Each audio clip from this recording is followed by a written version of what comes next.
Since childhood मेरी literal next door वाली girl और हमारी स्कूल की अनडिस्प्यूटेड ब्यूटी क्वीन मुझसे शादी के लिए रो रो कर रिक्वेस्ट करती रहती थी। लेकिन वक्त के साथ साथ बदल जाते हैं। उसने आसानी से हमारा फॉरएवर एंड ऑलवेज वाला चाइल्डहुड प्रॉमिस भुला दिया। इसकी बजाय उसने मुझसे मुंह मोड़ लिया और किसी रैंडम ब्लॉन्ड पंख के प्यार में पागल हो गई।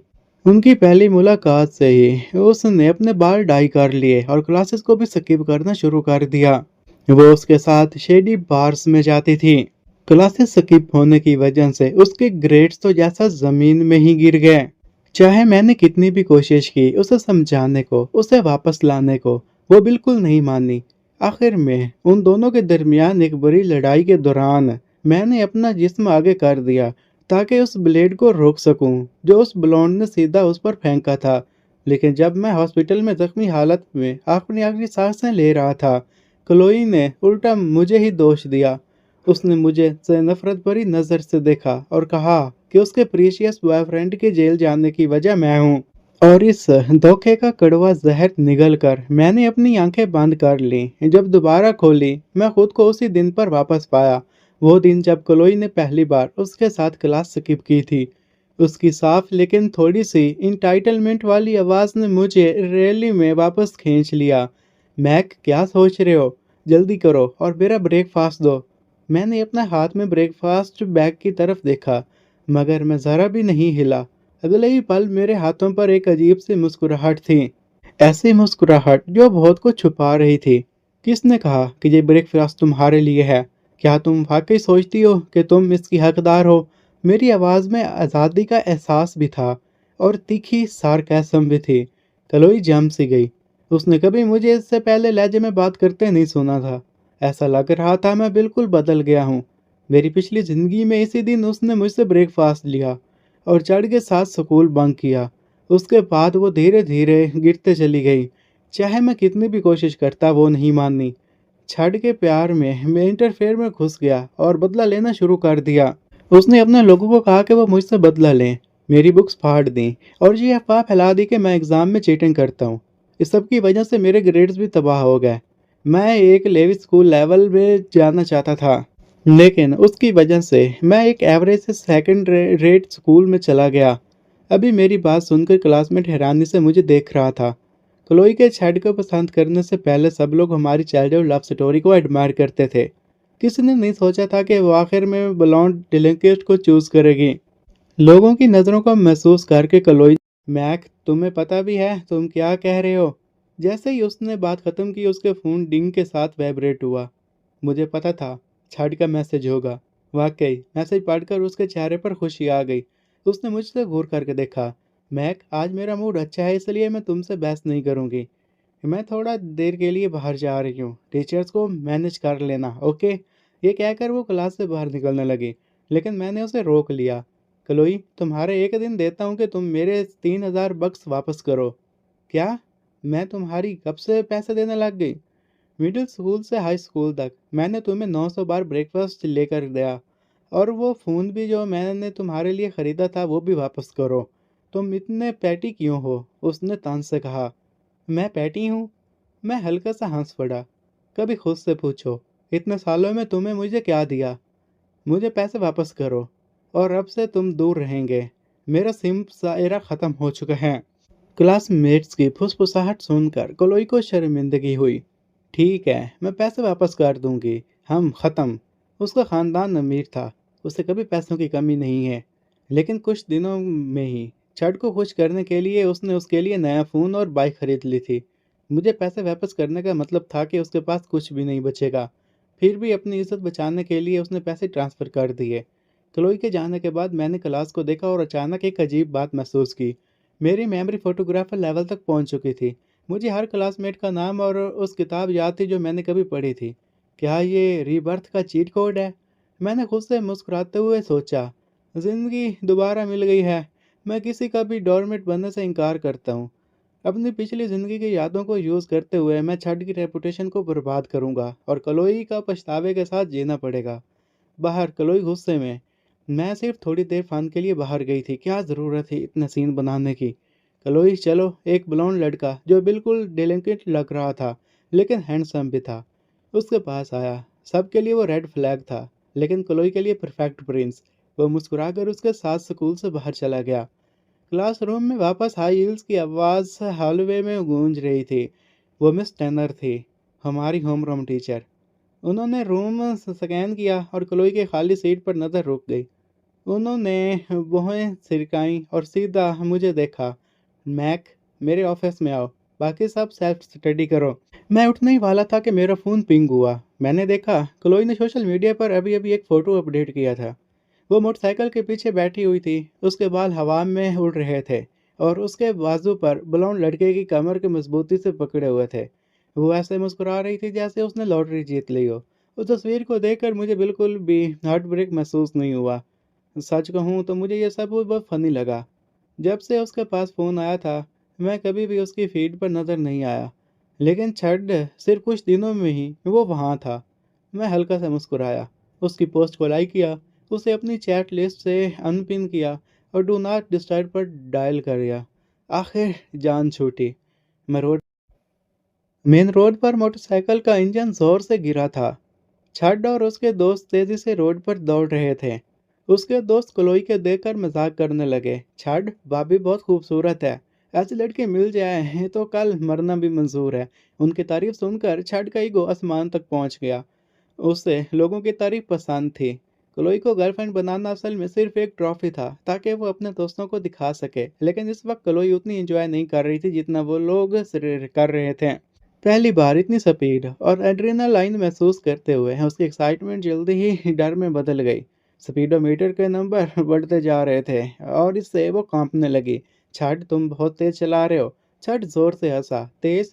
अभी तुम मेरी असली स्पीड देखी ही नहीं। और ये कहकर उसने स्पीड बढ़ा ली। ठंडी हवा उसके कानों में से चीखने लगी और उसका डर भी बढ़ गया। उसकी आंखें लाल हो गईं। पता नहीं क्यों उसके जहन में मेरी तस्वीर आ गई। बेख्याली में उसने अपना मैसेजिंग ऐप खोला, शायद मुझे मैसेज करने के लिए कि ताकि मैं उसे ले जाऊं।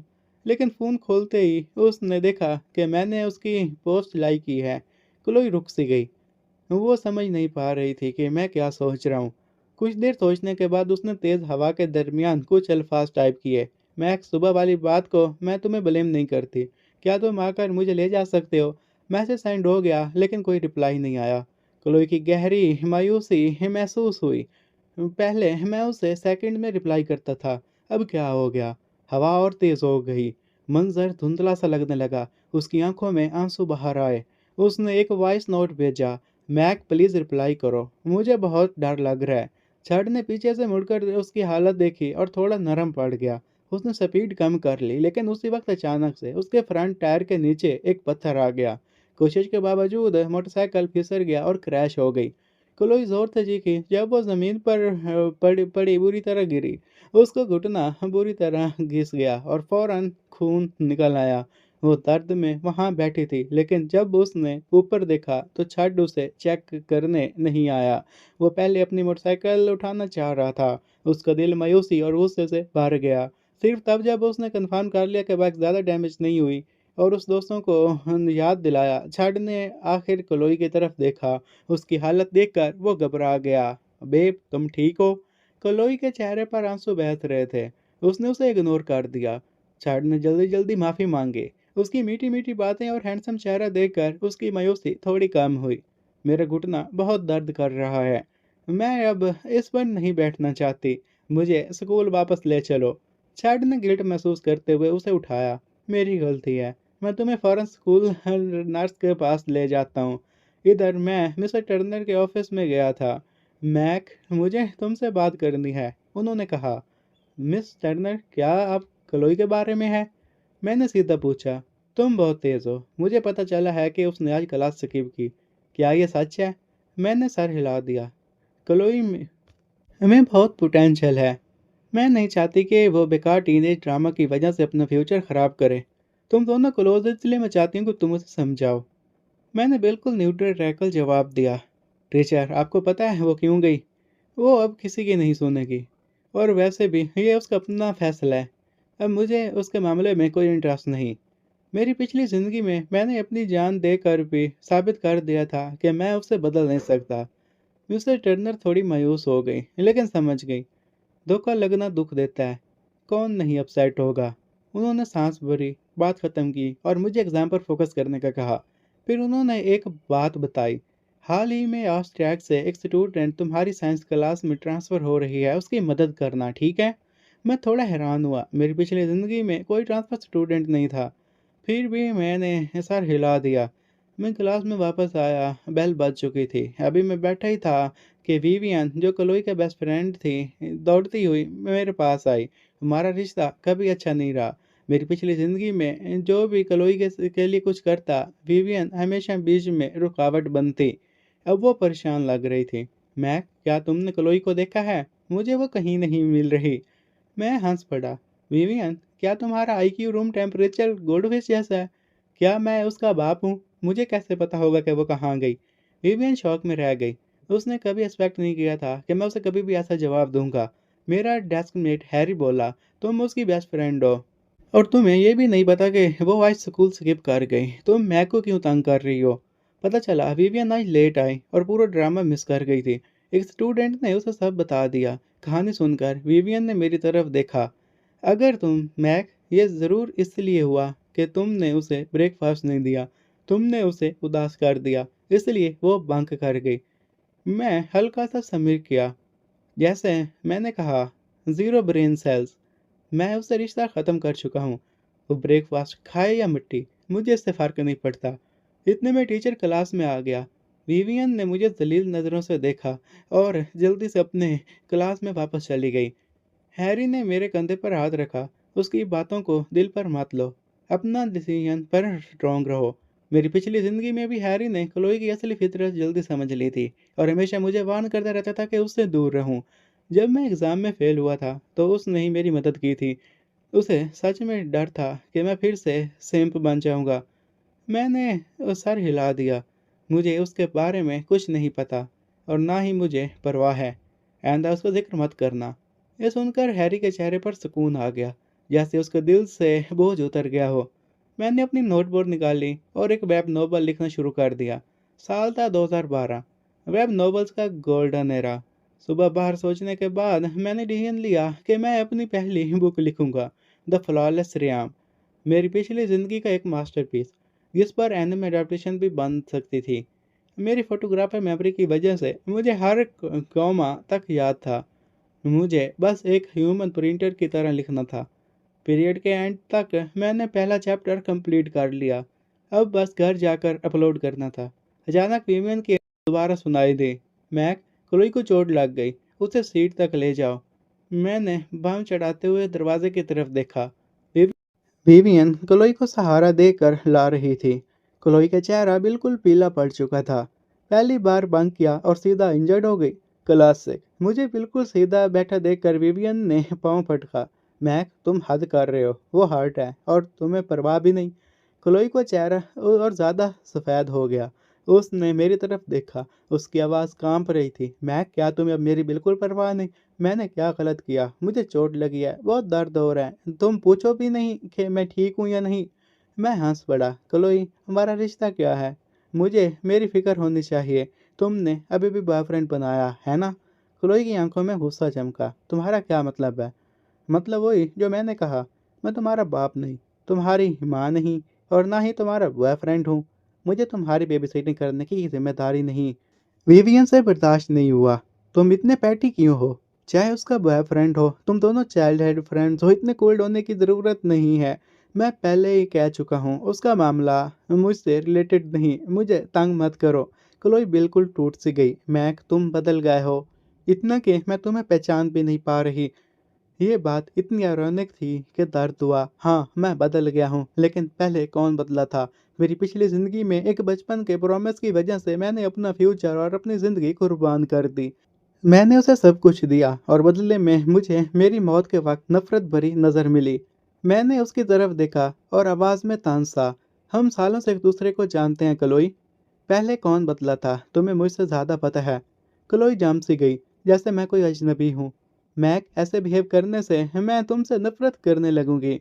अच्छा, क्या तुमने कभी मुझसे सच में मोहब्बत की थी? इस सवाल ने उसे हिला दिया। शायद कभी थोड़ी सी की हो, लेकिन वो उस मैक को पसंद करती थी जो टॉपर था और उसका लॉयल पर्सनल बटरल था। वो सर झटका और खामोश हो गई। विवियन ने उसे सीट तक बिठाया।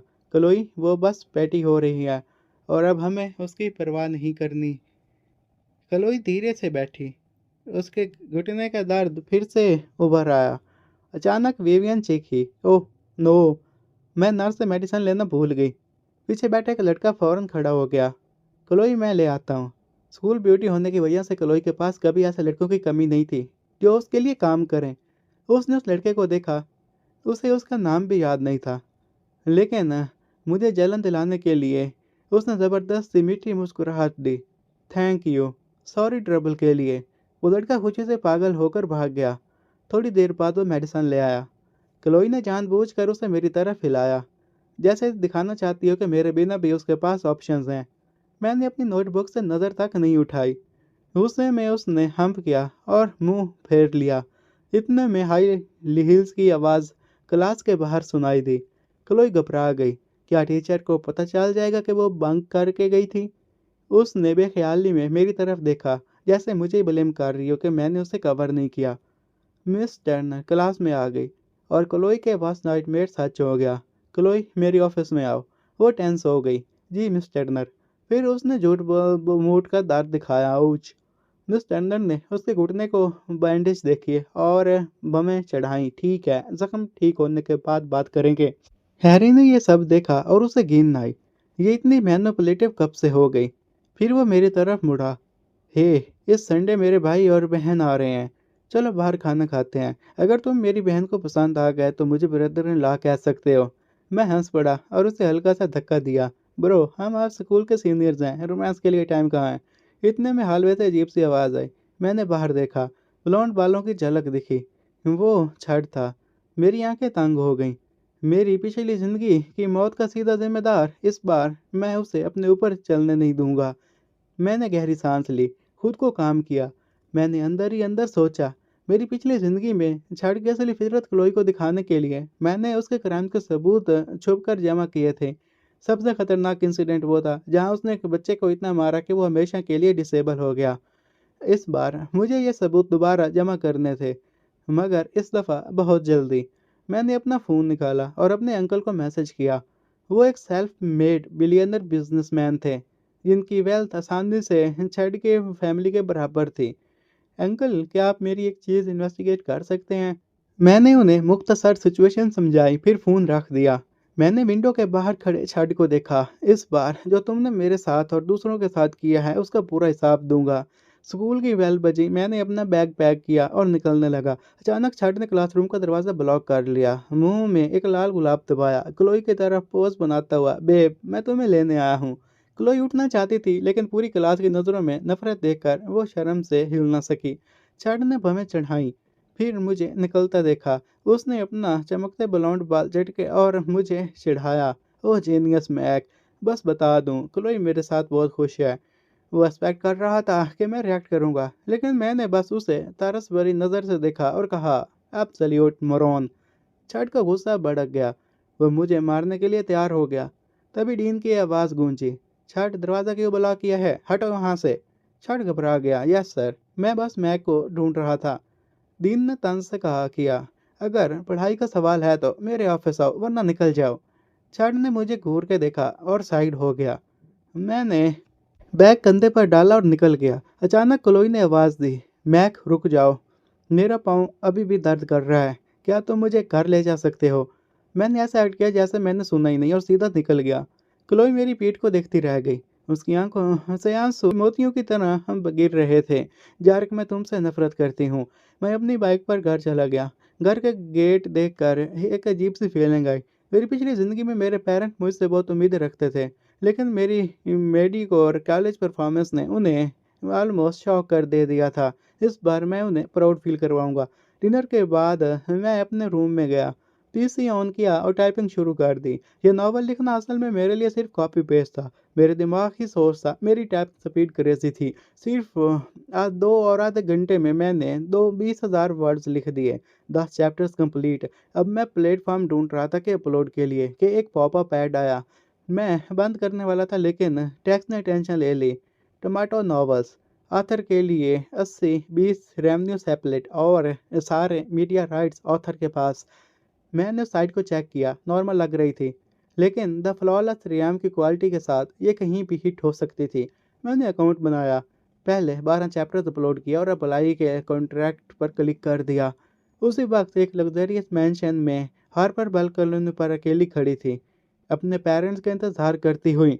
उसकी कज़न ग्रेस उसके पास आई। हार्पर, चलो अंदर चलते हैं, शायद तुम्हारे पेरेंट्स आज नहीं आएंगे। हार्पर की आंखों में मायूसी आई, लेकिन उसने जिद से कहा, मुझे पता है वो बिजी हैं, लेकिन उन्होंने प्रॉमिस किया था। ग्रेस का दिल भर आया। वो जानती थी कि स्ट्रॉन्ग दिखने वाली लड़की असल में अपने पेरेंट्स की मोहब्बत के लिए तरस रही है।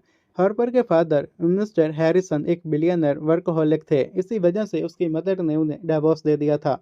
रूम में जाकर हार्पर ने ग्रेस के फ़ोन की तरफ देखा। ग्रेस, तुम सीईओ हो ना टोमेटो नॉवेल्स की, फिर तुम खुद मैन्युस्क्रिप्ट्स क्यों रिव्यू कर रही हो? ग्रेस मुस्कुराई, मगर उसमें दर्द था।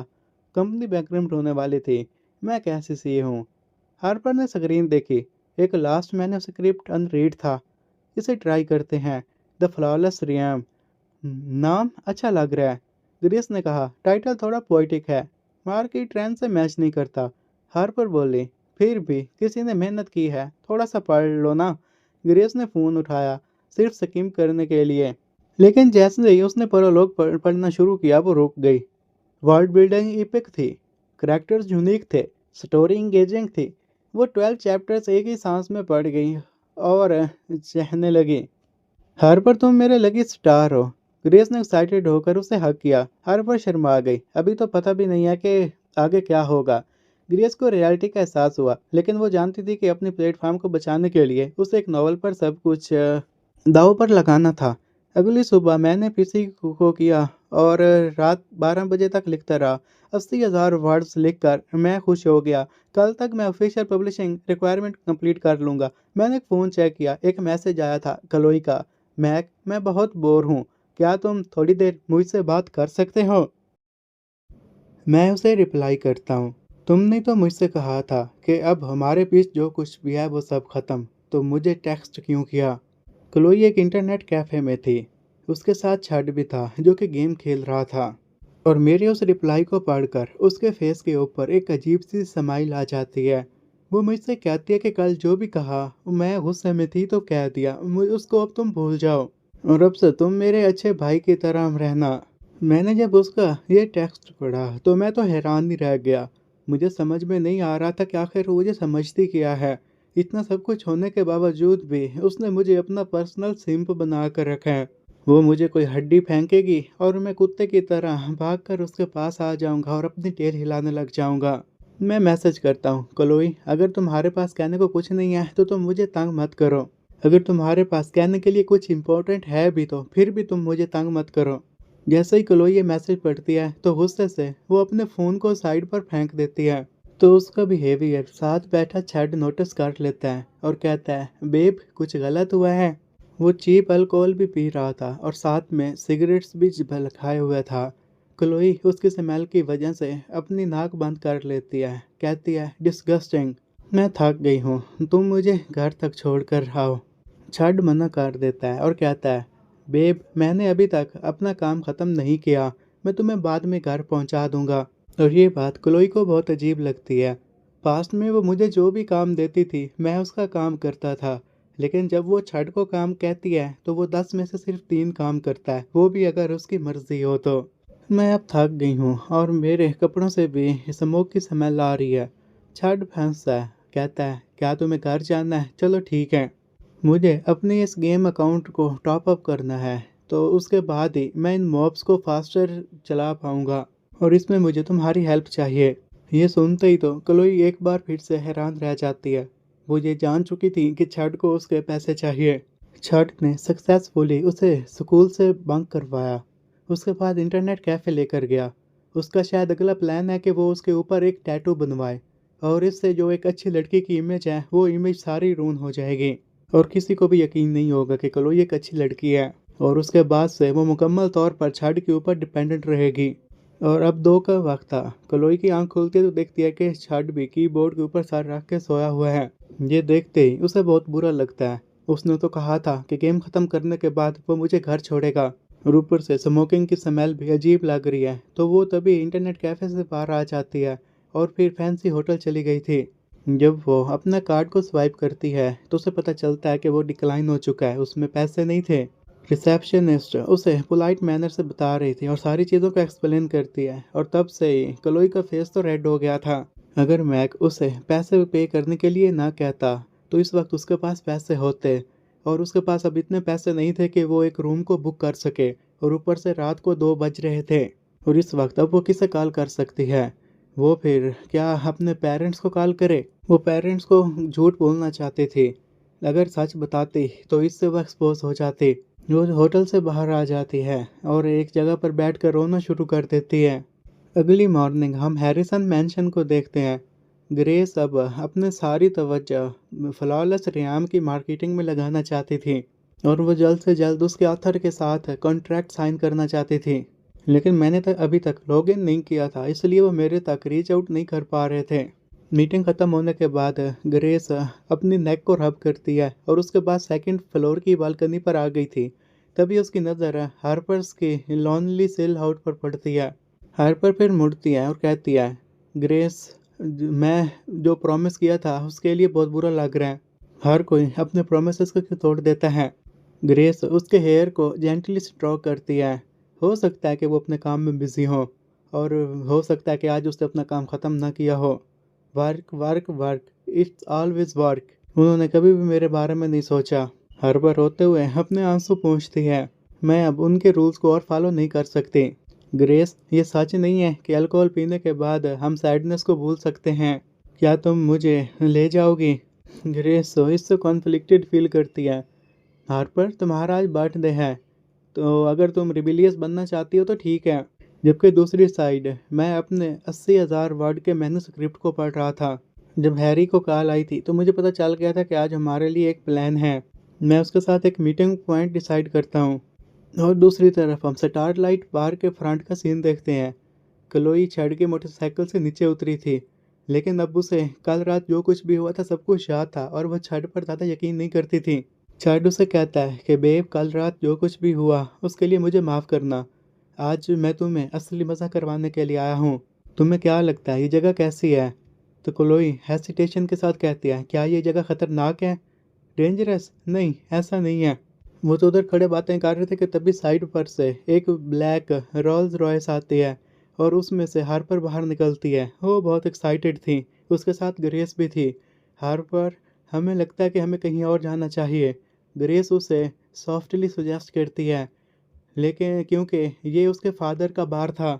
ग्रेस जानती थी कि अगर उसके डैड को पता चल गया कि वो यहाँ ड्रिंक करने के लिए आई है तो उनसे वो सब संभाला न जाएगा। लेकिन हार्पर ऐसा बिहेव करती है कि उसने ग्रेस की कोई बात नहीं सुनी और ग्रेस को भी अपने साथ बार में लेकर जाती है।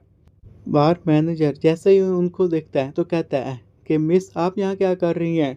तो मैं बताती हूँ, तुम परेशान मत हो, तुम्हारे डैड इसके लिए ब्लेम नहीं करेंगे। ग्रेस आगे बढ़ती है और मैनेजर के कान में कुछ कुछ फंसाती है। तुम अंकल को कुछ भी मत बताना, मैं इसने पहले कभी भी ड्रिंक नहीं पी, तो तुम्हें पता है कि तुम्हें क्या करना है। मैनेजर ये सुनते ही फिर अपने स्वेट को साफ करता है और फिर गुस्से से कहता है, चलो ठीक है। थोड़ी देर के बाद ही वो फिर एक फ्रूटी कॉकटेल लेकर आया था और हार्पर को पेश करता है। हार्पर उसका टेस्ट लेना चाहती थी तो इसलिए एक सिप लेती है। वो 6 अलग अलग जूसेस से बनाया गया था और उसमें थोड़ी बहुत सी अल्कोहल थी, और उसे पीते साथ ही उसके चीक्स तो फ्लश करने लग जाते हैं। ग्रेस अजीब सी नज़रों से मैनेजर को देखती है, तो मैनेजर भी उसे इशारे से समझा देता है कि इसमें मैंने अल्कोहल की मात्रा बहुत ही कम रखी है। और तभी हार्पर फिर पूरा का पूरा गिलास चटक जाती है, और उसके बाद ही उसकी आंखों से अब आंसू बाहर आना शुरू हो गए थे। उसके सिर्फ एक ही विश थी कि उसके पेरेंट्स एक दिन उसके साथ गुजारे, लेकिन ऐसा कभी भी नहीं हो पा रहा था। अब तो वो रोना शुरू कर देती है, जैसा कि सालों का गम उसके अंदर छुपा हुआ था। ये देखते ही मैनेजर तो पैनिक कर जाता है और मिस्टर हैरिसन को कॉल करता है, बॉस, मिस यहाँ है, और वो हार्ट ब्रोकन है और बार बार रोए जा रही है।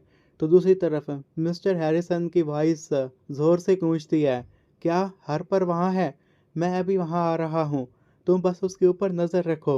और तभी वो अपने ऑफिस से बाहर आ जाता है। जबकि बार में वेटर को फ्लैग डाउन करता है। क्या यही वो लॉन्ग आइलैंड आइस टी है? क्लोई भी ये सब देख रही थी, तो वो फिर छठ से पूछती है कि क्या तुमने मेरे लिए टी को ऑर्डर किया? तो वो कहता है कि हाँ, और मैं अपने लिए अल्कोहल मंगवाऊंगा। और वैसे भी मुझे नहीं लगता कि तुम अल्कोहल को हैंडल भी कर पाओगी। और इनकी इससे पहले कि ड्रिंक्स आती कि तभी एक मिडल एज्ड मैन आता है और उसकी आंखें हार्पर पर थीं। मैनेजर मिस्टर हैरिसन को देखते तो उसके पास आता है और वो काफ़ी घबराया हुआ था। तो मिस्टर हैरिसन उससे कहते हैं कि आज जो कुछ भी ड्रिंक पीने आया है मेरी तरफ से फ्री, और जल्दी से इस बार को क्लोज करो। मैनेजर सभी लोगों को ये बात जब बताता है तो सभी लोग खुश हो जाते हैं और उस बार को खाली कर देते हैं। लेकिन छड़ गुस्से में था। वो आज क्लोई को ड्रिंक पिलवाना चाहता था, लेकिन अब उसका प्लान पे चौपट हो गया था। मिस्टर हैरिसन हार्पर के पास जाते हैं, उसके हाथ में जो गिलास था उससे उसे स्नैच कर लेते हैं और कहते हैं कि तुम ये किस किस्म की नॉनसेंस क्रिएट कर रही हो, तुम्हें मेरे साथ घर आना होगा। तो ग्रेस बीच में इंटरवेन करती है। अंकल, आज इसका बर्थडे है, ये आपका वेट कर रही थी और आंटी का भी। उनसे पूरा हफ्ता वेट किया लेकिन तुम दोनों ना आए। तो हार्पर अब कोल्डली नज़रों से फादर को देखती है और वो कहती है कि तुम इसे बॉदर मत करो, इसे मेरी कोई परवाह नहीं है। ग्रेस, तुम इसे जाने दो। मिस्टर हैरिसन तो जैसे जम से गए हो, क्योंकि उन्हें अपनी बेटी की बर्थडे ही नहीं याद थी। वो फिर उसका हाथ ग्रैब करता है। हार्पर, डैड गलत थे, मैंने अपने प्रॉमिस को तोड़ा। मुझे तुम्हारे ऊपर यकीन नहीं है, तुम सिर्फ अपने काम के ऊपर फोकस करते हो। और इसी के साथ ही वो अपना हाथ उनसे छुड़वा लेती है और दरवाजे की तरफ भाग जाती है। और ये तो लफ्ज़ मिस्टर हैरिसन को स्टैब कर जाते हैं, जैसा किसी नाइफ से उन्हें स्टैब कर दिया गया हो। उसे अपनी वाइफ की याद आती है और जब तक वो इस दुनिया में लौटते तब तक तो वो बाहर जा चुकी थी। और उसी मोमेंट मैं, हैरी और उसका भाई भी बार के बाहर आ जाते हैं। और मेरे हार्ट ब्रेक के बारे में बहन ने भी सुना था, तो वो मुझे चेयर अप करने के लिए लेकर आया था। लेकिन जब वो देखता है कि हर कोई बार से बाहर आ रहा है, तो हमें पता चलता है कि बार को जल्दी क्लोज कर दिया गया और हम भी उस जगह को छोड़कर जाने वाले थे कि तभी फिर मेरी नज़र छाड और क्लोई पर पड़ती है। क्लोई भी मुझे देख लेती है, लेकिन जो कुछ भी कल रात को हुआ था उसकी वजह से वो अभी भी शायद नाराज थी। मैं जानने लगता हूँ कि तभी एक लड़की आकर मेरी चेस्ट के साथ टकरा जाती है। मैं उस लड़की को देखता हूँ और कहता हूँ, तुम कहाँ जा रही हो और तुम रो क्यों रही हो? जब मैं उसकी आंखों से आंसू देखता हूँ तो फिर पूछता हूँ, तुम ठीक तो हो ना? तभी वो सुनते कि पीछे से कदमों की आवाज़ आ रही है। तो तभी वो मेरा हाथ ज़बरदस्ती पकड़ती है और कहती है, मैं तुम्हें पे करूँगी, तुम एक दिन के लिए मेरा बॉयफ्रेंड बनना होगा। मैं फ़ौरन मना कर देता हूँ, नहीं, ऐसा नहीं कर सकता, हो सकता है कि ये कोई स्कैम हो। मैं जानने लगता हूँ। तभी वो पीछे से मेरा हाथ पकड़कर कहती है, मैं तुम्हें 10,000 बक्स दूंगी, तुम्हें बस सिर्फ एक दिन के लिए मेरा बॉयफ्रेंड बनना होगा। अगर इतने पैसे काफ़ी नहीं हैं तो मुझसे को मैं तुम्हें और पैसे दूंगी। मैं फिर उसके कपड़ों को देखता हूँ, शायद वो कोई डिज़ाइनर के क्लॉथ्स है। तो इससे मैं समझ गया था कि ये लड़की अमीर है। तो मैं फिर 10 ग्रैंड के लिए तैयार हो गया था। मेरी पूरी नेट वर्थ कुछ 100 बक्स थी। अगर मैं इससे 10 ग्रैंड ले लेता हूँ और बिटकॉइन में इन्वेस्ट करता हूँ तो हो सकता है कि मेरी ज़िंदगी संवर जाए। तो इसीलिए मैं मना नहीं करना चाहता था। 10 ग्रैंड बहुत ज़्यादा कीमत थी, तो मैं फ़ौरन हाँ कह देता हूँ और उसे अपना नाम बताता हूँ। मेरा नाम है मैक। अब हमें कहाँ जाना है बॉस? तो तभी वो मेरा हैंड पकड़ती है और फिर इधर उधर देखती है, अपना नाम बताती है। मेरा नाम है हार्पर। बस तुम्हें मेरे साथ अब प्ले करना होगा, जो भी आगे होगा, जो मैं कहूँ बस वही सुनते रहना, खुद से कुछ मत कहना। मिस्टर हैरिसन बाहर आते हैं और देखते हैं कि उसने किसी और लड़के का हाथ पकड़ा हुआ है, तो इसकी वजह से उसके चेहरे पर गुस्सा साफ दिखाई दे रहा था। हार्पर, ये पंक कौन है? मैं, ये मेरा बॉयफ्रेंड है। ग्रेस भी ये चीज़ देखकर हैरान हो गई थी। उसे भी समझ में नहीं आ रहा था कि यहाँ पर क्या चल रहा है, क्योंकि मैं उसके साथ रहती थी तो मेरा बॉयफ्रेंड है, ये बात उसे पहले क्यों नहीं पता थी। मिस्टर हैरिसन तो गुस्से से लाल पीले हो रहे थे। हैरी और बेन भी साइड पर यह सब कुछ देख रहे थे, तो उनको भी यकीन नहीं आ रहा था कि यहाँ पर ये चल क्या रहे हैं। हैरी फिर फुसफुसाता है, मैक की एक सीक्रेट गर्लफ्रेंड है, उसकी टोटल 10 गर्लफ्रेंड्स हैं। मेरा दिल भी तेज़ी से धड़क रहा था। आज मेरा जॉब का पहला दिन था और तभी मेरी मुलाकात उसके बिलियनर डैड से हो जाती है। मिस्टर हैरिसन मेरे से हैरत भरी नज़रों से देखते हैं और कहते हैं, मुझे परवाह नहीं है तुम इसके बॉयफ्रेंड हो या नहीं, फिलहाल यहाँ से दफ़ा हो जाओ।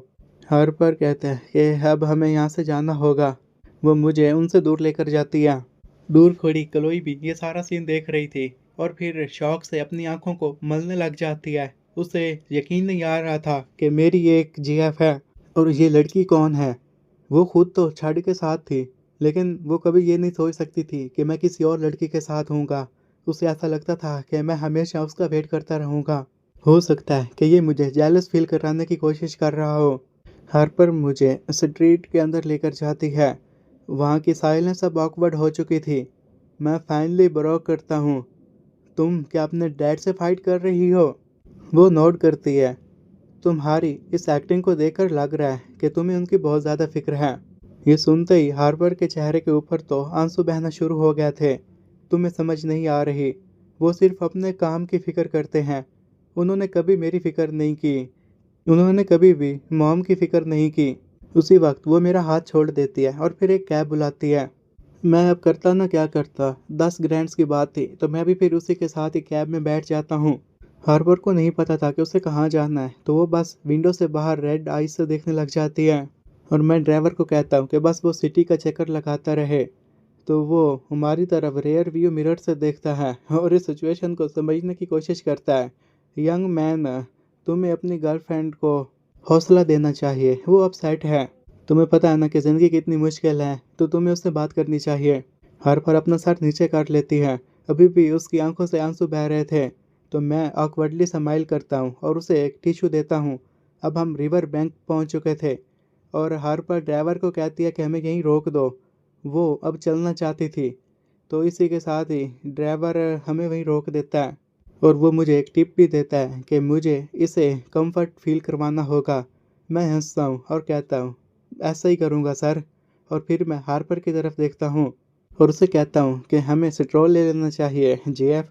ये सुनते ही उसके तो एयर पिंक हो जाते हैं और हम सिर्फ एक दिन के लिए ही फेक कर रहे थे।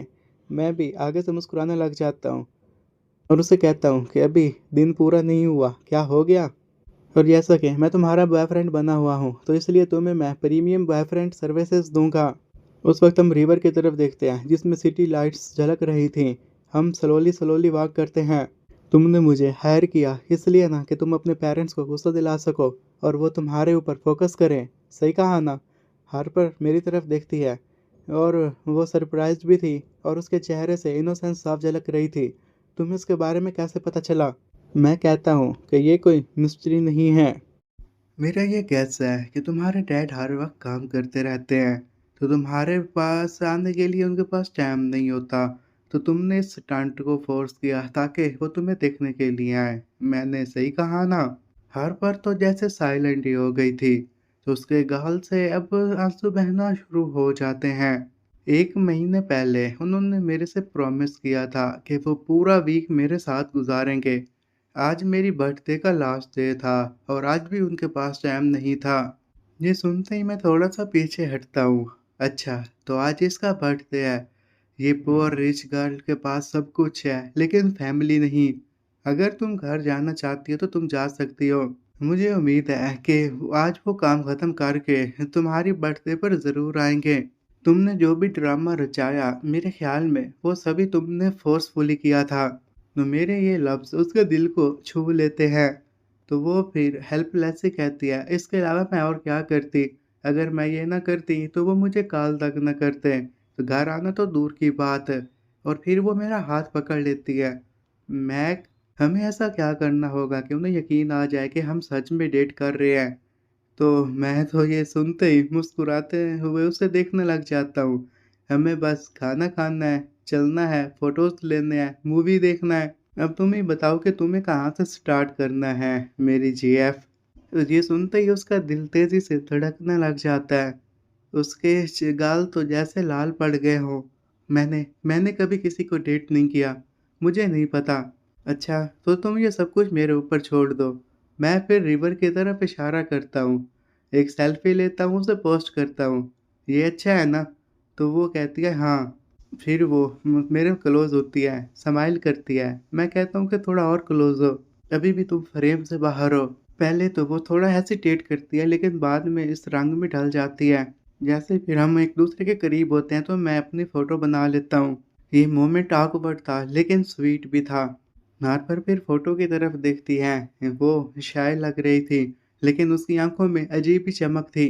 वो फिर उसे जल्दी से वो सोशल मीडिया पर डाल देती है और फिर मुझे कहती है कि हम एक दूसरे को ऐड कर लेना चाहिए। मैं तुम्हें तुम्हारे पैसे भी दे दूंगी। मैं अपना फ़ोन बाहर निकालता हूँ। ओह माय स्वीट जीएफ, तुम्हें डर नहीं है कि मैं ये पैसे लेकर भाग सकता हूँ? तो वो अपना सर हिला देती है। मुझे तुम्हारे ऊपर यकीन है। तुम बुरे लड़कों की तरह नहीं हो।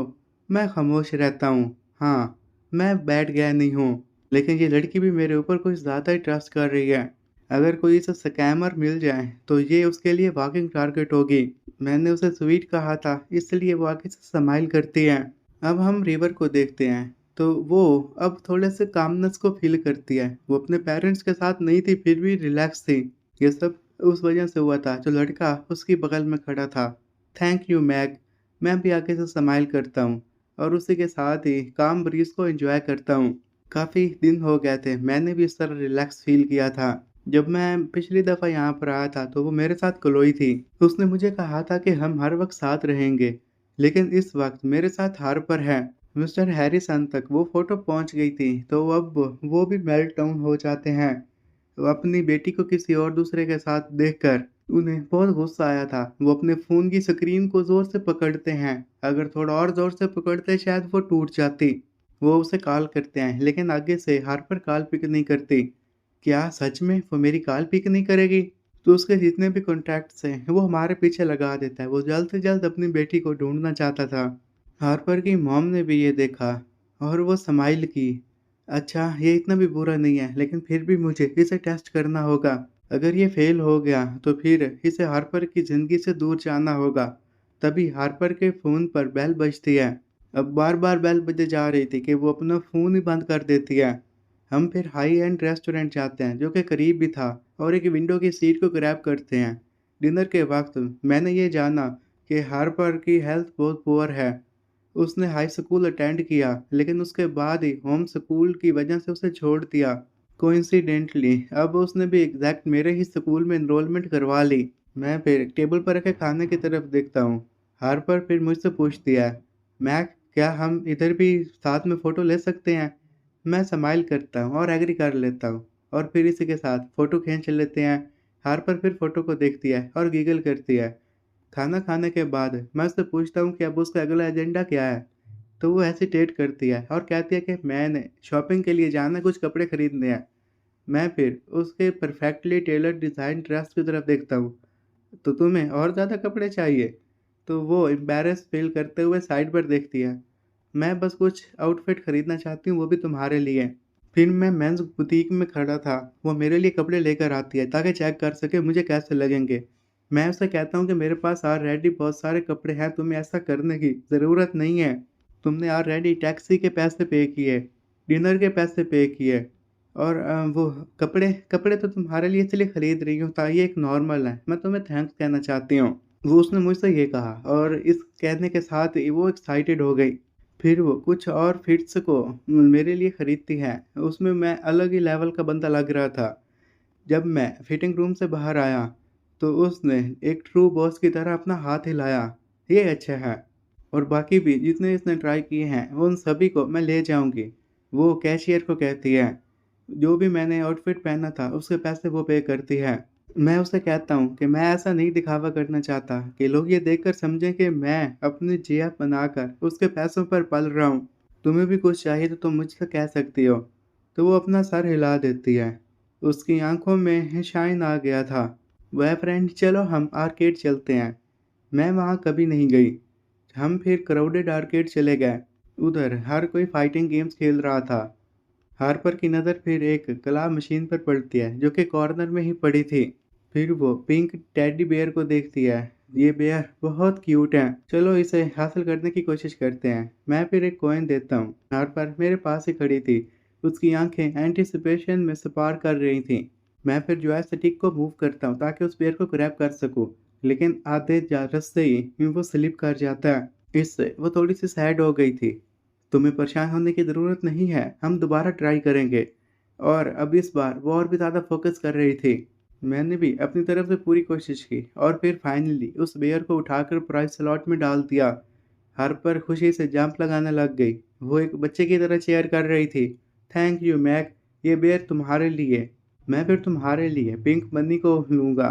मैं फिर से परफेक्टली उस गुलाब को प्राइस स्लॉट में डालता हूँ और फिर उसे वो पिंक बनी देता हूँ जिसे वो टाइटली हग करती है। Thank you boyfriend. वो जेन्युइनली हैप्पी थी और ये देखकर मैं भी खुश था। ये वो मोमेंट्स हैं जो मैंने क्लोई के साथ कभी नहीं गुजारे थे। हम फिर आर्केड में खेलते रहते हैं और एक कपल की तरह हंसते खेलते रहते हैं। अब 10:30 हो गए थे।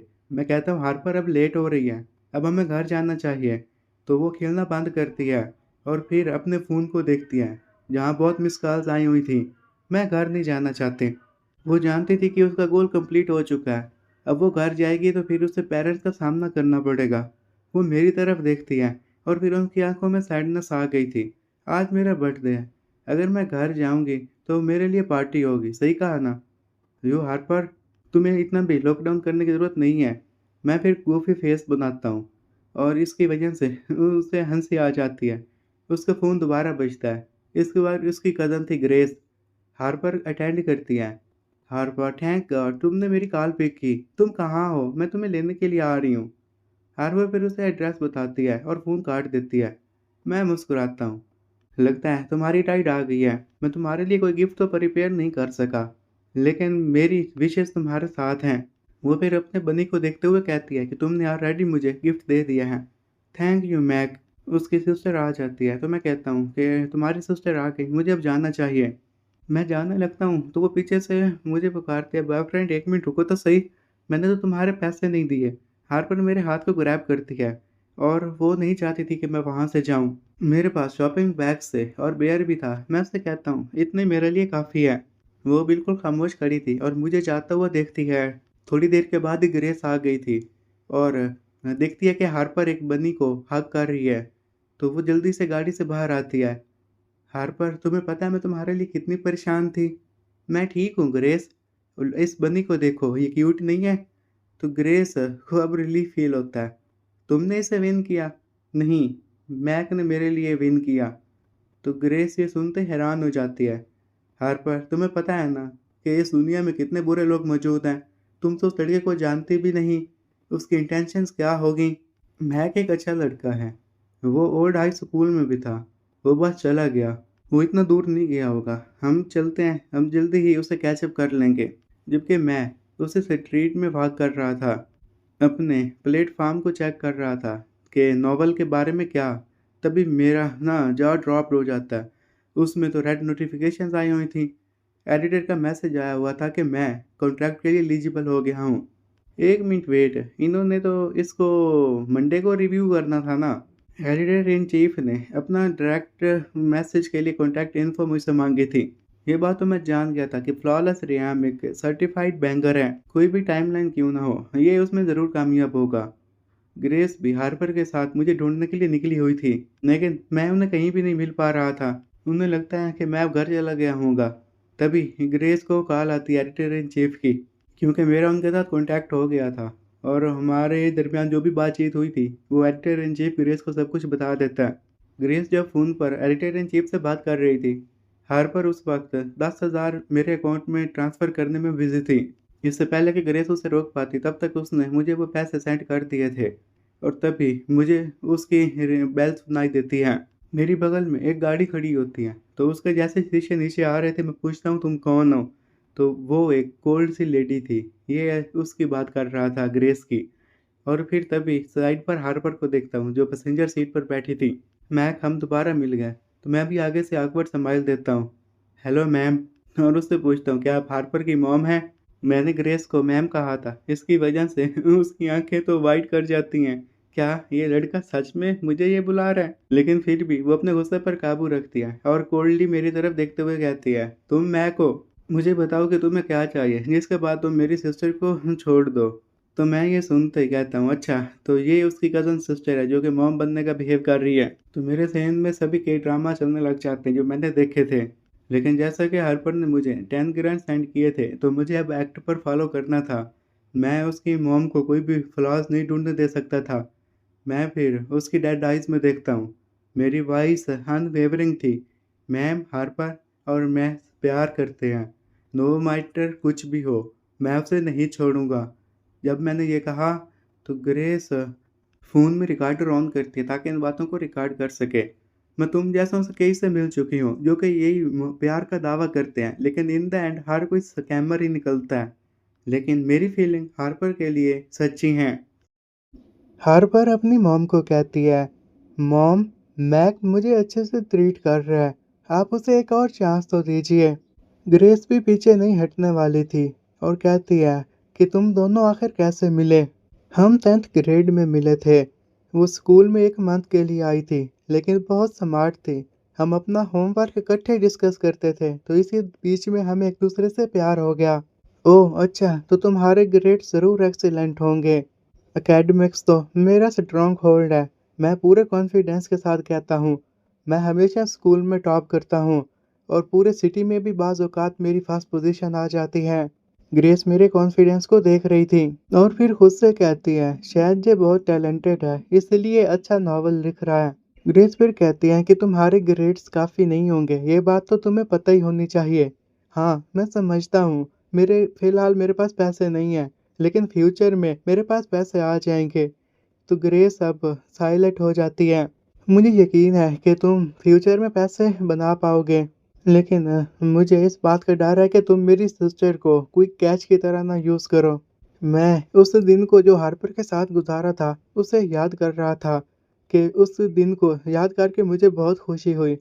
मेरी पास्ट लाइफ़ में मैं क्लोई के साथ रहता था, लेकिन मेरा दिन हमेशा डार्क और लोनली ही होता था। अब मुझे एक और चांस मिला है, मैं इस चांस को ज़ाया नहीं कर सकता। क्लोई ने कभी भी मेरे लिए कुछ नहीं किया, तो उस मोमेंट मुझे रियलाइज़ हुआ कि कभी भी true love one way street नहीं होता। मैं फिर हार्पर के फ्लश फेस को देखता हूँ। उसके दिल में मेरे लिए वार्म फीलिंग्स थी। फिर मैं ग्रेस की तरफ देखता हूँ और डिटर्मिनेशन के साथ कहता हूँ कि हार्पर के मिलना मेरे लिए लकी साबित हुआ। मैं तुमसे प्रॉमिस करता हूँ कि मैं हमेशा इसे सही से ट्रीट करूँगा। मेरी ये बात सुनते ही हार्पर के दिल की धड़कन तेज हो जाती है और उसके कान भी रेड होने लग जाते हैं। उसने कभी भी पहले ऐसा मैजिकल कनेक्शन फील नहीं किया था। ग्रेस हमारा रिएक्शन देखती है तो वो साइलेंट हो जाती है। क्या ये दोनों सच में प्यार करने लग गए, वो भी एक ही दिन में? फिर वो अपना कॉन्फिडेंस गेन करती है और पूछती है कि मैं कहाँ रहता हूँ, मैं तुम्हें वहाँ तक छोड़ दूँ? नहीं, मैं कैब ले लूँगा। नहीं, तुम गाड़ी में बैठो। तभी फिर मुझे उन्हें एड्रेस देता हूँ और मुझे घर तक छोड़ देते हैं। उस जगह पहुँचने के बाद मैं गाड़ी से उतरकर घर जाने लगता हूँ, तो हार्पर मेरे सामने आ जाती है और कहती है, बॉयफ्रेंड। मैं उसकी तरफ देखता हूँ और फिर मैं ग्रेस की तरफ देखता हूँ। तुम्हारी मॉम हमें देख रही है। तो वो पहले तो शॉक हो जाती है, फिर ज़ोर-ज़ोर से हँसने लग जाती है। लगता है कि तुमने अभी तक फिगर आउट नहीं किया। वो मेरी मॉम नहीं है, वो मेरी कज़न है। उसका नाम ग्रेस है। वो इतनी यंग है, तुम्हें कैसे लगा कि वो मेरी मॉम हो सकती है? ये सुनते ही मुझे लगा था कि आज तो मुझे इधर ही निकल जाए। मुझे पहले लगा था कि इसके पेरेंट्स शायद बचपन में शादी कर ली थी और अब एंटी एजिंग का यूज़ करके वो इतनी हेल्दी हैं। मैं उसे पहले मैम कह के पुकार रहा था। मेरे लिए बहुत एम्बैरेसिंग फील हो रहा था। ग्रेस भी अंदर ही अंदर चकल करती है। मैक, तुम्हें परेशान होने की ज़रूरत नहीं है। अगर तुम हार्पर को लेकर सीरियस हो ना, तो मेरी आंटी तुमसे नफरत नहीं करेंगी। लेकिन अंकल के बारे में मैं ऐसा कुछ नहीं कह सकती। वो ट्रेडिशनल बंदे हैं तो उन्हें हराना इतना आसान नहीं होगा। मैं एक लंबी सांस लेता हूँ। थैंक यू ग्रेस, मैं तुम्हारी बात समझ गया। अब मैं अपने आप को इम्प्रूव करने की पूरी कोशिश करूँगा। तो इससे हार्पर का दिल भी मेल्ट हो जाता है और फिर वो मेरा हाथ को ज़ोर से पकड़ लेती है और तभी फिर साइड पे कार रुकती है और वहाँ से जाते हुए हार्पर फिर अपना हाथ हिलाती है। कुछ ही दिनों में हमारी दोबारा मुलाकात होगी मैक। मैं भी फिर उसे वेव बैक करता हूँ और फिर अपने घर की तरफ बढ़ने लग जाता हूँ। अब गली में घूम रहा था कि तभी पीछे से कोई मेरा हाथ पकड़ता है, तो उसकी वजह से मैं डर सा जाता हूँ। फिर मैं एक ब्लाइंड पंच दे मारता हूँ। आउच मैक, क्या तुम क्रेजी हो गए हो? ये आवाज़ जानी पहचानी थी। मुझे समझ आ गया था ये कलोई है और वो अपने हाथ को पेन की वजह से रब कर रही थी। तो अच्छा, तो ये तुम हो। मुझे लगा कि कोई ठग है। क्लोई को गुस्सा आ जाता है और कहती है, क्या तुम्हें मैं ठग दिखती हूँ? और उस लड़की के बारे में क्या? क्या तुमने न्यू जीएफ बना रही है? ऐसा सही है ना? वो मेरी तरफ गौर से देख रही थी। इससे तुम्हारा क्या लेना देना? तुम अपने घर जाओ क्लोई। मैं फिर अपने घर की तरफ बढ़ने लगा। मुझे इस तरह जाते हुए देखते साथ ही वो भी गुस्से में आ जाती है। मैक, तुमने मुझे हिट किया तो तुम्हें अपोलोजाइज़ करना होगा। अगर तुमने ऐसा ना किया तो मैं तुम्हारे पेरेंट्स को बता दूँगी। वो उस वक़्त बिल्कुल सम्राट की तरह दिख रही थी। मुझे ऐसा लग रहा था कि शायद मैं रुक जाऊँगा, लेकिन मैं भी रुकता हूँ और उसकी तरफ देखता हूँ। मेरी आँखें में आइस भरी हुई थी। तुम्हें जो करना है तुम वो करो, लेकिन मैं तुम्हें बताना चाहता हूँ कि इस पेरेंट्स को बीच में लाने की ज़रूरत नहीं है। अगर तुम मेरे पेरेंट्स को बीच में लेकर आओगी तो मैं भी तुम्हारे पेरेंट्स को बता दूँगा कि पिछले 2 दिनों से तुम क्या कर रही हो। तो इससे तो वो पेल पड़ जाती है। क्योंकि अगर उसके पेरेंट्स को पता चल गया कि वो विवियन की हाउस नहीं है, तो फिर तो उसकी खैर नहीं। और उस छड़ के साथ जो उसका रिलेशनशिप है वो उसे कट ऑफ करने की कोशिश करेंगे। अगर तुम नहीं चाहती तुम्हारे पेरेंट्स को सबके बारे में पता चले तो तुम्हें मुझे बॉदर करने की ज़रूरत नहीं है। अब वो और ज़्यादा आर्ग्यू नहीं कर सकती थी। उसकी आंखों में आंसू आ गए थे। फिर खैर वो वहाँ से भागते हुए घर चली जाती है। वो नहीं चाहती थी कि ज़ोर-ज़ोर से रोकर इधर लोगों में तमाशा बनाए। घर जाने के बाद उसकी नज़र उसी पिंक बन्नी पर पड़ती है जो कुछ सालों पहले मैंने उसे खरीद कर दिया था। वो उसे उठाती है और उसे पंच करती है। "जर्क मैक, तुम वास्चो।" फिर वो अपने फेस को उसी पिलो में छुपा लेती है और रोने लग जाती है। तभी उसके फ़ोन में बेल बजती है। वो विवियन थी। "क्लोई, क्या तुम 2 दिन मेरे साथ घूमो फिरोगी? मैं इस बोर्डम से तंग आ गई हूँ। मैं भी पिछले 2 दिनों से सोच रही हूँ।"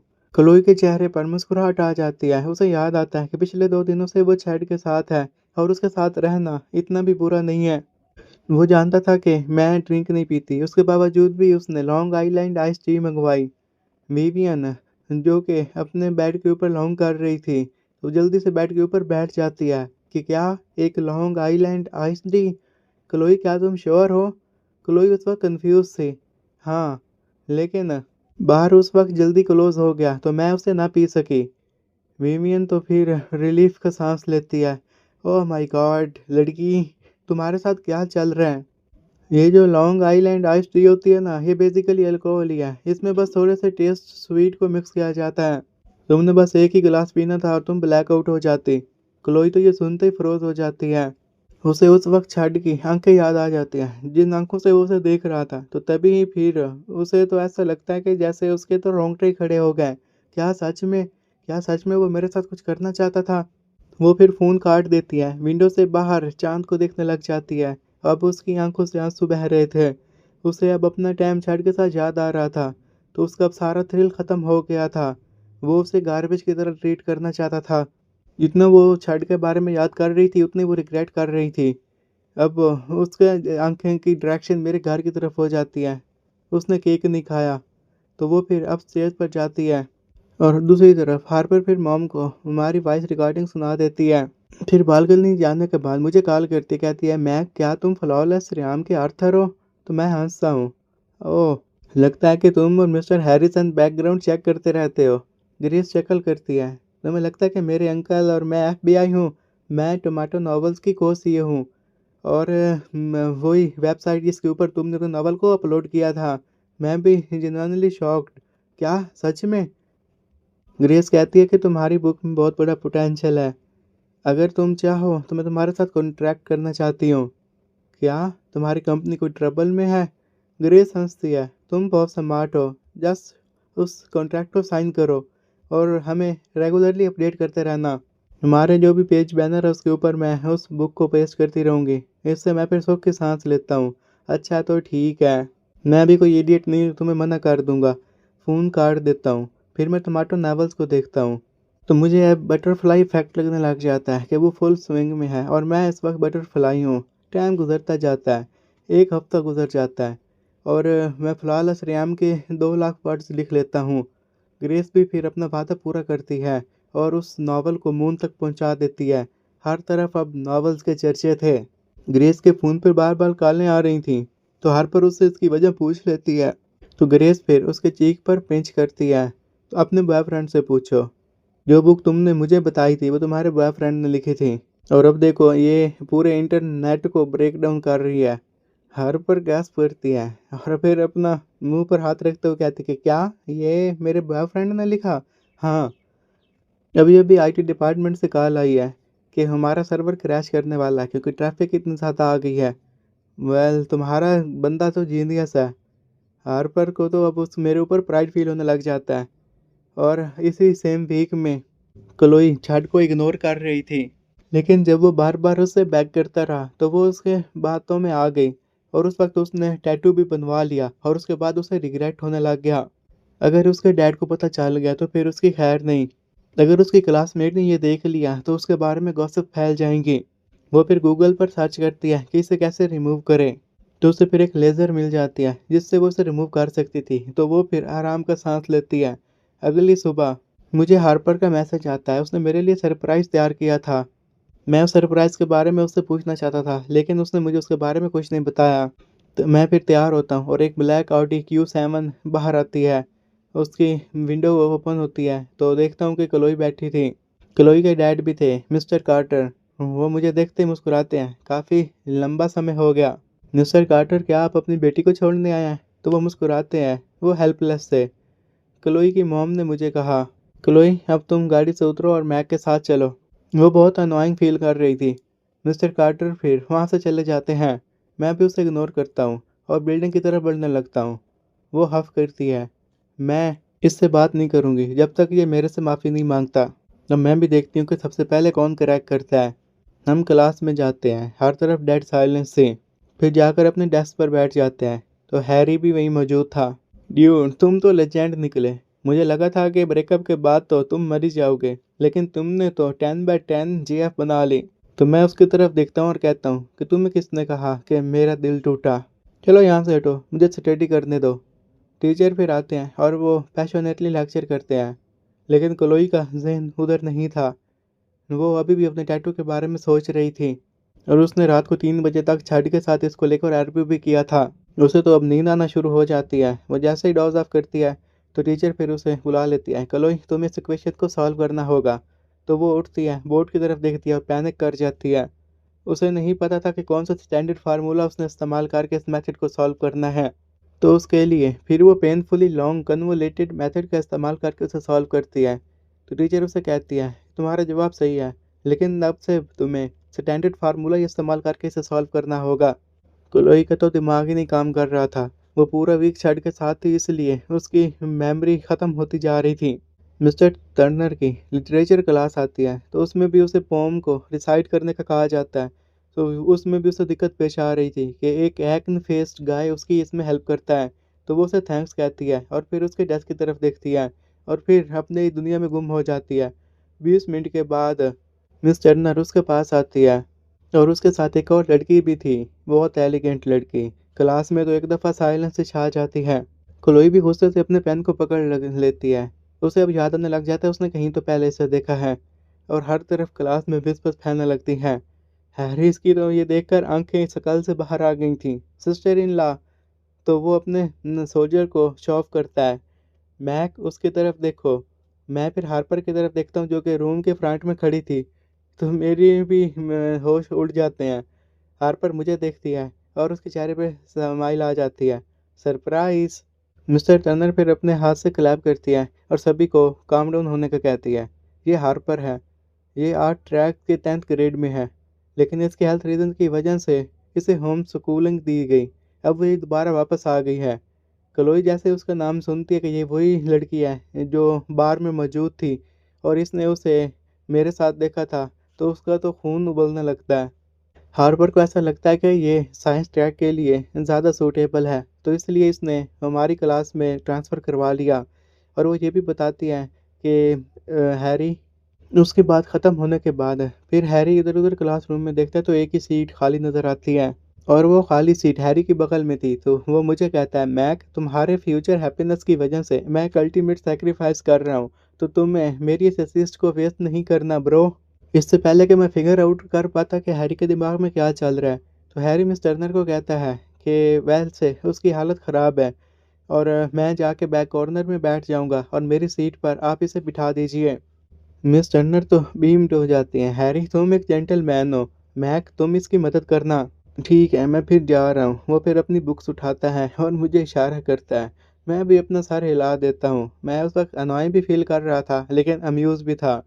हार्पर फिर आकर मेरी साइड पर बैठ जाती है और वो स्वीट स्माइल देते हुए कहती है कि बैक, अब से तुम मेरा ख्याल रखना। Welcome back Harper. अगर तुम्हें किसी चीज़ की ज़रूरत हो तो मुझसे कह सकती हो। खैर वो भी फिर डेस्क पर बैठ जाती है क्या ऐसी चीज़ है जो तुम नहीं जानते मैक? उसका ये एडोरेबल गेस्चर देखकर मैं अपनी नज़रें चुरा लेता हूँ। हाँ, हाँ, ये दुनिया ओशन के नॉलेज से भरी हुई है और तुम तो आर्ट्स ट्रैक से हो ना, तो इसलिए मुझे तुम्हारी ज़रूरत की पड़ेगी। हार्पर फिर मेरे कान के क्लोज आती है और विस्पर करती है, बुरा फ्रेंड, अब से हम दोनों सख्त मेहनत करेंगे।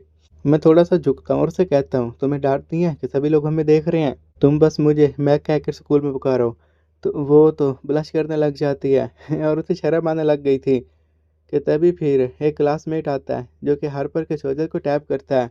तुम ये नोट मैक को दे दो। हार्पर हेसिटेट करती है लेकिन फिर भी वो फोल्डेड पेपर मुझे दे देती है। तुम्हें किसी ने नोट भेजा है। मैं उसे ओपन करता हूँ। वो क्लोई की हैंड राइटिंग थी। मैक, मैंने रियलाइज़ कर लिया है कि मैं अब छठ को लाइक नहीं करती। क्या अब हम ऐसा प्रिटेंड कर सकते थे कि कुछ भी नहीं हुआ? मैं उसे पढ़ते साथ ही फिर रीप्रिंट करता हूँ और फिर उसे टॉस की तरह उछाल कर ट्रैश में फेंक देता हूँ। क्लोई भी मुझे देख रही थी और गुस्से की वजह से उसके लिप बाइट करने लग जाती है। और अब जैसा कि मंथली एग्ज़ाम आ रहे थे, क्लास में एटमॉस्फेयर टेंस हो चुका था और हार्पर और मैं हर वक्त प्रॉब्लम के बारे में डिस्कस करते रहते थे, एक दूसरे को इनकरेज करते रहते थे। तो इसलिए दिन ब दिन हमारा बॉन्ड और भी ज़्यादा स्ट्रॉन्ग होता गया। मैं हार्पर को पसंद करने लग गया था। वो जेंटल थी, थॉटफुल थी और छोटी-छोटी चीज़ें मेरे साथ शेयर करती थी। वो तो क्लोई की तरह बिल्कुल नहीं थी, जो कि हर वक़्त स्पॉइल्ड प्रिंसेस की तरह वेट करती रहती थी और वेट करती थी कि मैं उसे सर्व करता रहूँ। हम दोनों को साथ में देखते साथ क्लोई फिज़िकली सिक फ़ील करना शुरू कर देती है। उसने कुछ दिनों से चैट को इग्नोर किया था और उसने मुझे ओलाइव ब्रांच के लिए प्रैक्टिकली ऑफ़र किया, लेकिन मैं उसे इनविजिबल एयर की तरह ट्रीट कर रहा था। और मुझे जब देखती कि मैं हार्पर की तरफ स्माइल करके देख रहा हूँ, तो इससे उसे बहुत गुस्सा आता। स्कूल के बाद वो मेरे डेस्क पर आती है। मैक, तुम तो मुझे कहा करते थे कि सिर्फ़ तुम ही जो मुझे अच्छे से ट्रीट करते हो। मैं तुम्हें इसके लिए माफ़ करती हूँ कि तुम उसकी तरफ देखकर स्माइल करते हो। मैं इसके लिए भी माफ़ करती हूँ कि तुम मुझसे नाइस हो। तो मैं फ़ौरन उसकी तरफ देखता हूँ और कहता हूँ, क्लोई, तुम ये जो कह रही हो, क्या तुम समझ भी रही हो? दिमाग से तो काम ले रही हो? तुम इस वक़्त बिल्कुल इनसेन लग रही हो। तुम्हारे दिमाग में क्या चल रहा है? हार्पर को याद आता कि मैंने उसके नोट को पढ़ा था, तो वो सिचुएशन को परफेक्टली समझ आती है और फिर क्लोई की तरफ देखते हुए मुस्कुराते हुए कहती है, क्लोई, मैं जानती हूँ कि तुम्हारे दिल में शायद मैक के लिए कोई स्पेशल फीलिंग है, लेकिन अगर अच्छा रिलेशनशिप बनाना तो उसमें म्यूचुअल रिस्पेक्ट का होना ज़रूरी है। तुम्हें इस वक्त मैक की चॉइसेस को रिस्पेक्ट करना होगा। क्लोई उसकी तरफ देखती है। तुम ये कहने की क्या कोशिश कर रही हो कि मैं इसकी चॉइसेस को रिस्पेक्ट नहीं करती? हार्पर स्माइल करती है। हाँ, ये तो ऑब्वियस है। हार्पर, तुम मेरे साथ सीट को स्विच कर लो। तो इससे मुझे हंसी आ जाती है। क्लोई, ये कोई म्यूजिकल चेयर नहीं है जिसे हम एक दूसरे के साथ स्विच ऑफ कर लेंगे। अगर तुम्हें अपनी सीट को चेंज करना है तो तुम इसके लिए मिस्टर टर्नर को कहना होगा। क्लोई तो ये सुनते हैरान रह जाती है। क्या मिस टर्नर के पास जाना है? वो जानती थी कि मिस टर्नर के पास नहीं जा सकती। फिर वो जाकर अपने बेंच पर बैठ जाती है, अपने दोनों हाथों में अपने फेस को दबाती है और रोने लग जाती है। और उसी आफ्टरनून 2 घंटे का हमें डिनर ब्रेक मिलता है। उसके बाद इवनिंग के वक़्त सेल्फ स्टडी करना था। मैं रूम की तरफ देखता हूँ। वो एम्प्टी था, सिर्फ़ क्लोई थी। उसने अभी भी डेस्क में अपने मुँह को छुपाया हुआ था। हार्पर मेरे साथ ही बैठी थी। चलो, हम खाना खाने जाते हैं। और इसी बीच में मैं तुम्हें स्कूल का ग्रैंड टूर भी दूँगा। हार्पर जाना चाहती लेकिन उसे फिर भी मेरे एग्ज़ाम की टेंशन थी। मैक, हमें ऐसा नहीं करना चाहिए। हमारे पास बहुत टाइम है, हम ये बाद में देख लेंगे। नहीं, हमारे पास टाइम है, तो मैं तुम्हें दिखाऊँगा। मैं उसे उठाने लगता हूँ तो वो कहती है, क्लोई को देखो, हमें उसे भी जगा देना चाहिए। नहीं, उसे जगाने की ज़रूरत नहीं है। उसका बेस्ट फ्रेंड और बॉयफ्रेंड उसके साथ है ना, वो ही आकर उसे जगाएगा। जब हम वहाँ से चले जाते हैं, तो पीछे से वो उठती है। उसकी आँखों में ब्लडशॉट था। मैक, तुम जार्को, तुम उसे कैसे पसंद कर सकते हो और मुझे नहीं? मैं फिर हार्पर को ग्रैंड टूर देता हूँ और हम सपोर्ट फील्ड में पहुँच जाते हैं। वो फिर स्टूडेंट्स को देखती है जो कि खेल रहे थे। तुम्हें कौन-सी स्पोर्ट पसंद है? ये सवाल मैंने उससे पूछा था, तो वो अपना सर नीचे कर लेती है। मैं हमेशा से बीमार रही, तो मेरे पेरेंट्स ने कभी भी मुझे स्पोर्ट्स नहीं सिखाई और मुझे नहीं पता। सॉरी, मैं इस मामले को लेकर नहीं आना चाहता था।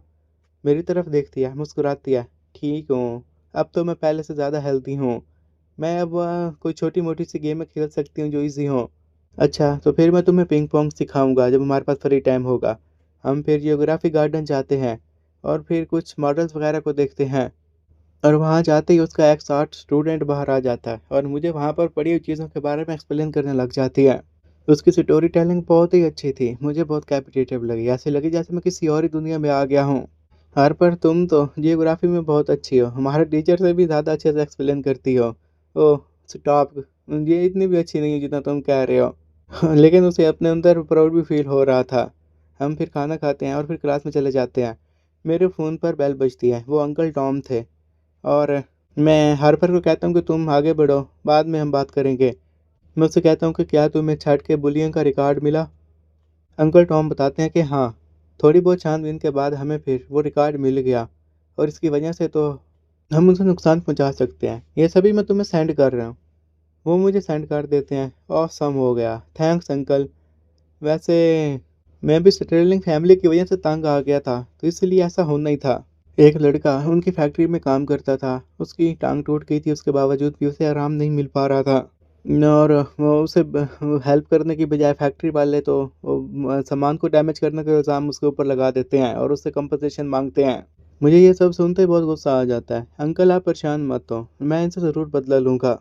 खैर काल के घटने के बाद मैं कहता हूँ कि पिछली लाइफ में तो छठ ने मुझे तंग किया था, लेकिन इस दफ़ा मैं उसे खूब सबक सिखाऊंगा। क्लासरूम में उस वक्त कलोई ह्यूमिलेट फील कर रही थी। छठ कलोई को देखने के लिए क्लासरूम में आया था कि एक स्टूडेंट उसके साथ टकरा जाता है तो छठ उसकी पिटाई करने लग जाता है। एक पेट्रोलिंग टीचर की नज़र इसके ऊपर पड़ जाती है और वो छठ को ऑफिस लेकर चला गया था। क्लासरूम में अब हर तरफ विस्पर से कि इस ठग के लिए कलोई ने मैक को डंप किया। और ये बातें सुनते ही कलोई को भी अब बहुत बुरा फील हो रहा था। उसे भी वैसा लगने लग जाता है कि उसने छठ को पिक किया, क्या कि ये बड़ी मिस्टेक थी। और उससे पहले कि हमारी क्लास ख़त्म होती मैंने स्ट्रेंज फील किया।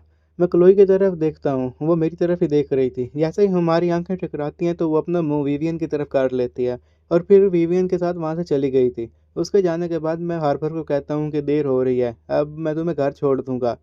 हार्पर बिलिंग करती है, हाँ ठीक है, तुम गेट तक मेरे साथ आ जाओ। वो असल में एम्प्टी हाउस में नहीं जाना चाहती थी, तो हम मेन गेट तक जाते हैं। एक रॉयल रॉस आ चुकी थी। हार्पर मेरी तरफ नर्वसली देखती है। मैक, अगर तुम चाहो तो मेरे ड्राइवर तुम्हें घर तक छोड़ सकता है। मैं अपना सर मना से हिलाता हूँ। मैं ठीक हूँ, मेरे पास बाइक है, मैं चला जाऊँगा। खैर वो भी चली जाती है। तभी फिर क्लोई की बात सुनता हूँ तो देखता हूँ कि वो साइड बाइक पर खड़ी है, बिल्कुल पैथेटिक लग रही है। मैं भी ऐसा फील करवाता हूँ कि मैंने उसकी बात नहीं सुनी। अपनी बाइक पर बैठता हूँ और वहाँ से इग्नोर करते हुए बढ़ने लगता हूँ। क्लोई की आंखों में आंसू आ जाते हैं। उसके पेरेंट्स आज रात बिजी थे, तो वो चाहते थे कि मैं इसे इसे घर तक छोड़ दूँ, लेकिन मैं उसे इग्नोर कर रहा था, तो इसकी वजह से वो पैनिक कर जाती हैं। तो जल्दी से मेरे बाइक के आगे आ गई थी। तुम्हें मेरे घर तक छोड़ना होगा। मैं उसकी तरफ नहीं देखता। तुम्हारे साथ ये सब कुछ क्या हो रहा है? मेरे पेरेंट्स बिजी हैं। मेरी मॉम ने कहा था कि तुम मुझे घर तक छोड़ देना। मैं उसे छोड़ना नहीं चाहता था, लेकिन अंधेरा हो चुका था। तो मुझे कहती है कि मुझे डर लग रहा है, तुम मुझे घर तक छोड़ दो ना। तो मैं उसे कहता हूँ कि तुम अपने फ़ोन की फ्लैश लाइट का इस्तेमाल करो। मैं फ़िलहाल बिज़ी हूँ, नहीं चल सकता। क्लोई मुझे वहाँ से जाते हुए देखती रहती है। अब उसे लग रहा था कि मैंने उसे मुकम्मल तौर पर अबंडन कर दिया है। तो उसे फिर विवियन की वार्निंग याद आ जाती है, जिसमें उसने बताया था कि रात को अंधेरे में चलना खतरनाक हो सकता है। हो सकता है कि कुछ ठग तुम्हें किडनैप कर लें और फिर किसी माउंटेन्स पर करीबी गाय को सेल कर दें। तो वो अभी भी वहीं खड़ी थी, काँप रही थी, डरी हुई थी। अब जैसे अपने घर की तरफ जा रहा था कि तभी एक मर्सिडीज आती है। उसकी विंडो खुलती है तो देखता हूँ कि वो डैड थे, आर्थर। डैड आप यहाँ क्या कर रहे हैं? तो वो स्माइल करते हैं कि काम जल्दी ख़त्म हो गया। तो मैंने सोचा चलता हूँ, क्लोई कहाँ है? मिस्टर कार्टर ने कहा था कि मैं उसे घर तक छोड़ दूँ। तो उसी वक्त ही मैं खामोश हो जाता हूँ। वो अभी स्कूल के गेट पर मौजूद है। अच्छा, तो मैं उसे लेकर आता हूँ।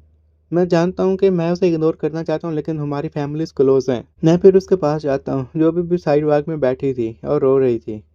फिर वो मेरा नाम आराम से लेती है और मैं भी उससे कहता हूँ, "क्लोई, अगली दफ़ा तुम उबर को बुला लेना। बाद में मैं तुम्हें नहीं लेकर जाऊँगा।"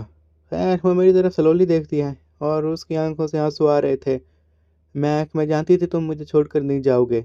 मैं उसे मुकम्मल तौर पर इग्नोर करता हूँ और घर तक छोड़ने चला जाता हूँ। वो मेरे पीछे बैठी थी, तो उस पुराने मोमेंट्स को याद करके जब मैं उसे घर छोड़ने के लिए आता था, तो उसे अब अजीब-सा फ़ील होने लग जाता है कि जब भी वो मेरे साथ होती थी कितना सेफ़ फ़ील करती थी। लेकिन मेरे मामलात को लेकर अभी भी वो कन्फ्यूज़ थी। मैंने जो तुम्हें नोट दिया था, तुमने उसे पढ़ा? हाँ। वो मेरा जवाब चाहती थी, लेकिन मैंने उसे कोई भी जवाब नहीं दिया। तो इसकी वजह से वो प्रोफाउंड फ़ील करती है। उसे अब लोनलीनेस फ़ील हो रही थी, उसे ऐसा लगने लग जाता है कि वो कोई स्ट्रे कैट है। फिर मैं उसे गाड़ी तक छोड़ देता हूँ, पैसेंजर सीट पर बैठ जाती है। मेरे डैड मेरी तरफ देखते हैं और कहते हैं कि तुम्हें उसके लिए दरवाज़ा नहीं खोलना चाहिए। मैं उसे कहता हूँ कि इसके तो अपने हाथ हैं ना, तो इससे तो मेरे डैड के फेस हार्डन हो जाता है और उसे समझ आ गया था कि मेरी मॉम सही थी। मैं अब क्लोई को ज़्यादा लाइक नहीं करता। क्लोई फिर बीच में इंटरवेन करती है। मैं ठीक हूँ मिस्टर आर्थर, मैं ये खुद ही खोल लूँगी। फिर वो गाड़ी में बैठ जाते हैं और इससे मेरे डैड को फिर सुकून का सांस लेते हैं। छड जो कि स्टिरलिंग फैमिली का ही बेटा था, उसने अपने क्लासमेट को फिजिकली असॉल्ट किया था और उसके अग्रेसिव बिहेवियर की वजह से हार्पर की टेंशन उसके ऊपर होती है और वो पुलिस को बुला लेती है। मैक इंटरवेन करता है, वो हार्पर को डिफेंड करता है और फिर छड को कन्फ्रंट करता है, जिसकी वजह से छड इंजर हो गया था। मैक छड को नहीं जाने देना चाहता था जब तक कि पुलिस इंटरवेन न करे।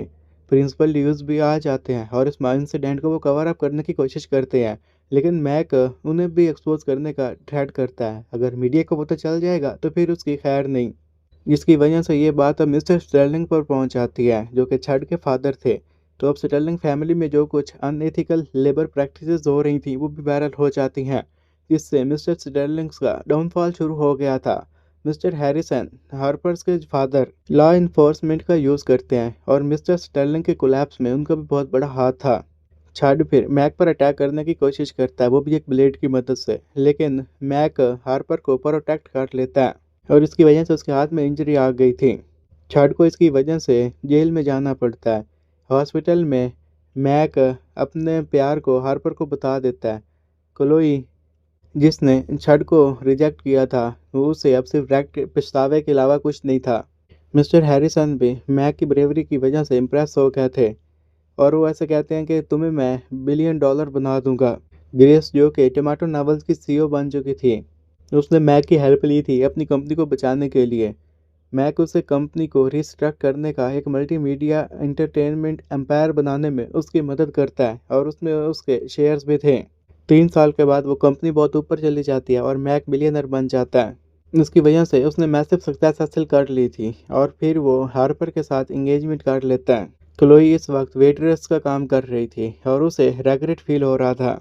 मैक फिर अपनी पूरी जर्नी पर रिफ्लेक्ट करता है और अपने पास्ट की मिस्टेक्स को एक्नॉलेज करता है, ताकि उन्हीं पास्ट मिस्टेक्स को एक्नॉलेज करने के बाद ही वो एक सही रास्ते पर जा सका। उसे अब समझ में आ गया था कि सेल्फ वर्थ और हैप्पीनेस क्या होता है। और इसी के साथ ही दी एंड।